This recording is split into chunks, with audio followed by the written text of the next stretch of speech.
Okay, so one of the things that might be going through your head that you're maybe feeling a little frustration towards is that the rules are becoming a little more ambivalent. Or maybe ambivalent's the wrong word. Maybe vague is a better word. What was a five chord now it can be called a one chord, even though it has all the notes of the five chord, right? Like, what's up? And we talked already a little bit about the context matters and the function of the chord matters.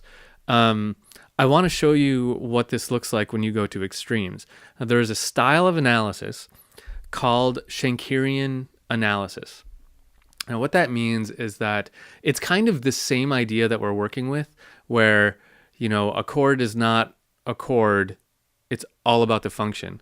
What we're doing is we're considering the function of chords on a small scale. But if you do that on a big scale, like you look at a whole piece and you say, this piece is just one big five chord, or something like that. That's what Shenkerian analysis is. So this is how you spell that if you want to look it up. Let's just see what this says really quick. It was invented by this guy Shanker. The goal of Shenkerian analysis is to interpret the underlying structure of a tonal work and to help reading the score according to that structure. The theory's basic tenets can be viewed as a way of defining tonality in music. Okay, I'm not going to read you the entire Wikipedia. Basically, what this is saying is its goal is to figure out the structure of a piece of tonal music. So tonal music means what we're looking at. It means traditional music, let's just say. And the structure, what it's talking about here is the kind of larger scale. Imagine a building. So you look at a building and you see all the intricate work of the building. But imagine you stripped away all the intricate stuff and said, I just want to see the structure. Like the framing, the main pillars that are holding that thing up, right? That's what Shenkerian analysis is looking for. The main things holding the piece together. So this is what a Shenkerian analysis looks like. This is just an example I found online. I'm not sure what piece this is. But here is the piece in the top two lines, some piano music, right? And here is the analysis. This is what these look like. And you can see that traditional analysis would say this is a 1, this is a 6/4, this is probably a 5 chord that's been analyzed as a 1/6/4, back to 5, here to 1, 5, 1, diminished 7 chord, then 1, 2, 5, 6, 4, 5, 3. Okay, so that's nice. We know what these things are. That's great. But here's how Shanker would look at it. It would see 1 all the way and then 5. So all of this stuff, it would just call 1. And they have this interesting notation system here. This way of kind of notating key notes and key moments. This is more of that kind of main things holding it up.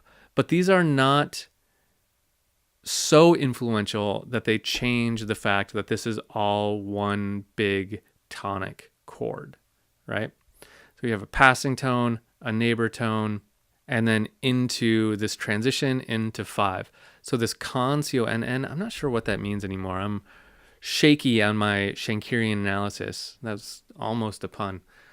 I haven't studied Shenkerian analysis in a long time, and we're probably not going to look at Shenkerian analysis actually in this class. That's a whole other can of worms. Typically what we do in a college music theory course is you get all the way to the end of the music theory sequence, and then if you want to continue on, you take some more specific courses, and one of those specific courses might be a Shenkerian analysis course. I took one in college forever ago, but actually I didn't really care for it. I feel as a composer, I feel like this is kind of insulting to the finesse that we've put into all of this. And maybe it's just me being, some kind of ego-driven composer guy, but I don't actually care for it.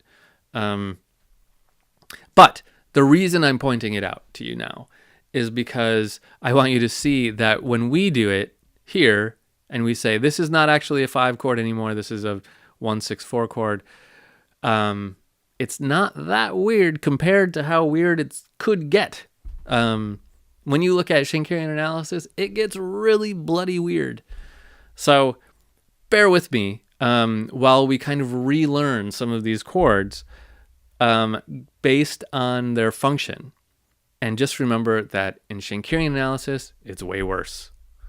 So that's what Shenkerian analysis is. I know a lot of people have heard this word Shanker or Shenkerian analysis because I get asked about it a lot. That's what it is. So if anyone asks you about Shanker, it's kind of one of those fun things that, not fun, I find it decidedly not fun actually to do Shenkerian analysis, but it's one of those words that a lot of people know early on in theory, but don't know what it means. So that's what that is. Okay, so let's move on and talk about one other thing, and then we'll get back to kind of the curriculum that I have designed.